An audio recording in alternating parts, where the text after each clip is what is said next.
যে কোনো জমি কোন তথ্যের ভিত্তিতে রেকর্ড হলো আপনি কি জানতে চাচ্ছেন? এই রেকর্ডটি কোন তথ্যের ভিত্তিতে দলিল মূলে না খতিয়ান মূলে এসেছে তা আপনি উঠাতে চাচ্ছেন। মাত্র ১০০ টাকা দিয়েই আপনি এই ওয়ার্কিং বা ড্রাফট ভলিউম থেকে আপনি সহজেই উত্তোলন করতে পারবেন। চিন্তার কোনো কারণ নেই, বরাবরের মতো আমি রয়েছি তৌফিক আপনাদের সাথে। হ্যাঁ প্রিয় দর্শক, আপনার এক টুকরো জমি অথবা আপনার বাবার এক টুকরো জমি রয়েছে, অথবা পাশের কেউ জমির সম্পর্কে আপনি তথ্য জানতে চাচ্ছেন। এই তথ্য জানার জন্য আপনাকে অবশ্যই ওই খতিয়ান নম্বরটি বা ডিপি নম্বরটি জানতে হবে।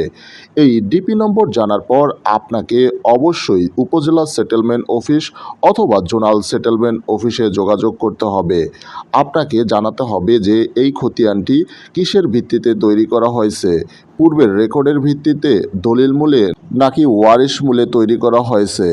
এই সকল তথ্য জানতে হলে আপনাকে অবশ্যই ১০০ টাকা দিয়ে একটি ড্রাফট খতিয়ান উত্তোলনের ফরম কিনতে হবে।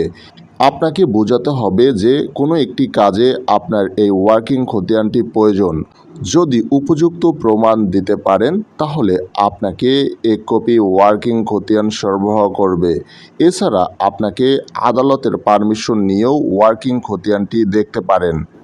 এই ওয়ার্কিং খতিয়ানের ভিতরে পূর্বের দলিল নম্বর, পূর্বের রেকর্ডের খতিয়ান নম্বর, এই রেকর্ডের কোনো কারণ থাকলে তা নোট করে লেখা থাকবে। এর ফলে আপনি সহজেই এই রেকর্ডটি কী মূল্যে হয়েছে তা সহজেই জানতে পারবেন। সাধারণত ওয়ার্কিং খতিয়ান উপজেলা সেটেলমেন্ট অফিস অথবা জোনাল সেটেলমেন্ট অফিস থেকে উত্তোলন করা যায়।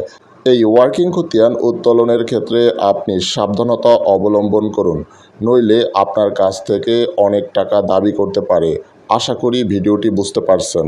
ভিডিও থেকে কোনো উপকারে আসলে অবশ্যই চ্যানেলটি সাবস্ক্রাইব করে বেল আইকন বাজিয়ে রাখুন।